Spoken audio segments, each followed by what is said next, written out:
प्रचंड उत्साहात महाराष्ट्रामध्ये मतदानाची सुरुवात झालेली आहे. काही ठिकाणी तांत्रिक अडचणी असल्या तरी परंतु लोक सकाळी अगदी 7:30 वाजल्यापासून लाईन लावून मतदान करतायत. महायुतीच्या विरोधातला मॅन्डेट निश्चितपणे त्या ठिकाणी सर्वसामान्यांच्या मनामध्ये आहे आणि काँग्रेसला चांगलं यश महाराष्ट्रातल्या सगळ्या महानगरपालिकेमध्ये मिळेल.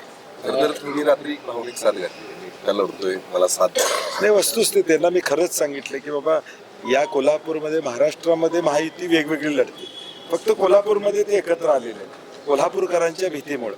आणि म्हणून आज एकटी लढाई या सत्तेच्या विरुद्ध प्रचंड पैशाची ताकद भाजप आणि महायुतीची त्या ठिकाणी आहे.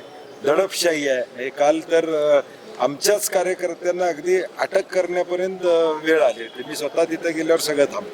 म्हणजे शेवटच्या 24 तासात किमान आमच्या 5-25 कार्यकर्त्यांना उचलून न्यायचं हा प्रयत्न काल झाला. तो आम्ही हाणून पाडला, कारण की शेवटी लोकशाही आहे. मतदानाच्या आदल्या दिवशी अगदी उमेदवाराच्या नवऱ्याला सुद्धा त्या ठिकाणी नेण्याचा प्रयत्न झाला. म्हणून या दडपशाहीतून कोल्हापूरकर उत्तर देतील आणि माझ्यावर विश्वास टाकतील अशी मला खात्री.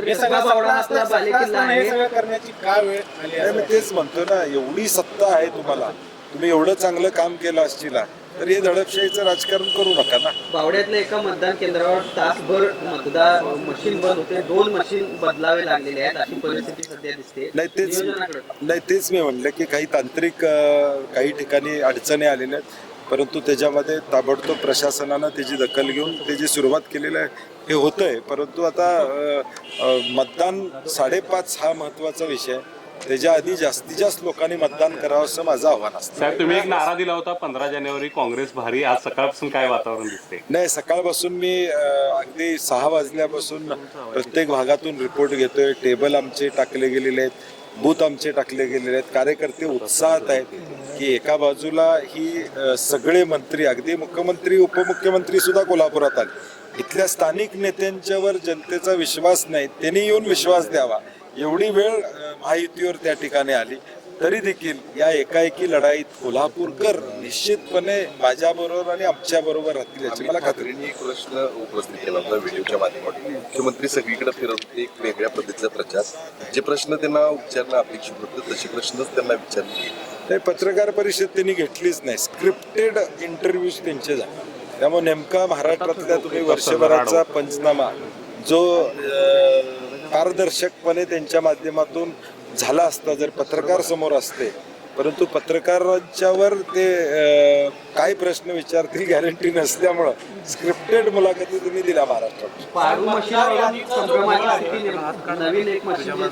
मला वाटतं निवडणूक आयोगानं आज EVM मशीन आणले जातात, त्याची पडताळणी केली जाते, राजकीय पक्षाचे कार्यकर्ते जातात. आता नव्यानं अगदी 48 तास आधी एखादी गोष्ट इंट्रोड्यूस करणं, त्याच्याबद्दल कारण नसताना संभ्रम अवस्था निर्माण करणं हे दुर्दैव आहे.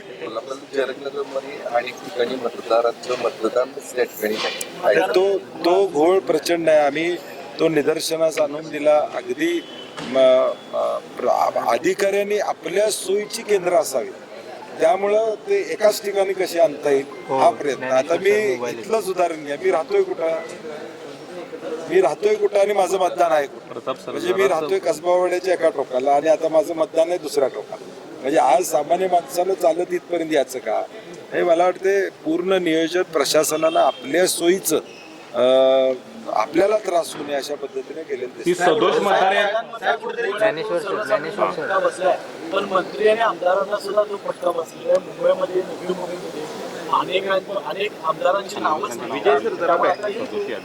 समोर यायला नाही. मग तेच म्हणतो नाही की एवढी वर्ष निवडणूक आयोग मतदान घेतं, महाराष्ट्र शासन या सगळ्याला पैसे देतं, तुमचं अपडेट होणं गरजेचं आहे. मला वाटतं आमदारांची नावं नसतील तर मग दुर्दैव आहे आमच्या लोकशाहीचं.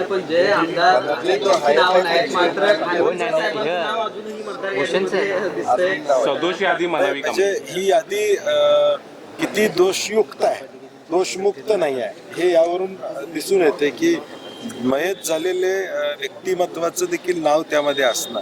मला वाटतं निवडणूक आयोगाचं आता काय शेवटच्या 5:30 पर्यंत उमेदवार घरला जाऊ शकतोय. तरी बरं त्यांनी सांगितलं नाही की आणखीन काही नवीन सांगितलं नाही, रात्रभर सुद्धा फिरू शकतो म्हणून सांगितलं नाही. नशीब आमचं. मुख्यमंत्री आणि उपमुख्यमंत्री आले मुशीमचा प्रश्न झाला. मात्र हे तुमच्यावरती टीका करणं दोघंही टाळलेलं कशा पद्धतीने असं नाही कारण ते आले होते तेवढ्यासाठीच ना, आले होते. मी मगाशी म्हणलं तसं कोल्हापुरातल्या स्थानिक भाजप, शिवसेना, राष्ट्रवादी नेत्यांची त्या ठिकाणी विश्वास कोल्हापूरकरांना देण्या एवढं या ठिकाणी विश्वास राहिलेला नाही आणि म्हणून या दोघांना यावं लागलं की आम्ही आहोत त्यांच्या पाठीमागे सांगण्यासाठी. परंतु हे दोघं आले तरी कोल्हापूरकर सुज्ञ आहेत, ते माझ्याबरोबर आणि काँग्रेस बरोबर या ठिकाणी राहतील असा मला विश्वास आहे. साहेब 29 महानगरपालिकांचं प्रिडक्शन काय आहे? नाही चांगलं यश मिळेल. म्हणजे तुम्हाला आता एक लक्षात आलं असेल, नगरपालिका नगरपंचायत म्हणजे 20-22% मतदान हे काँग्रेसला पडलं. या राज्यामध्ये विरोधी पक्षाची भूमिका कणखरपणे कोण मांडत असेल महायुतीच्या विरुद्ध तर ते काँग्रेस मांडतं. हे लोकांच्या मध्ये आता सेट झालेलं आहे आणि त्यामुळे यावेळी देखील आमचा मताचा टक्का वाढेल, नगरसेवकांचा आकडा देखील वाढलेला दिसेल. मॅजिक फिगर काढणार नाही माझे बहुमत, स्पष्ट बहुमत कोल्हापूरमध्ये 100% आम्हाला त्या ठिकाणी आहे. इचलकरंजीमध्ये आम्ही शाहू आघाडी म्हणून इचलकरंजीमध्ये लढलेलो आहोत. आम्हाला तिथं देखील विश्वास आहे, वातावरण तिथं देखील चांगलं आहे.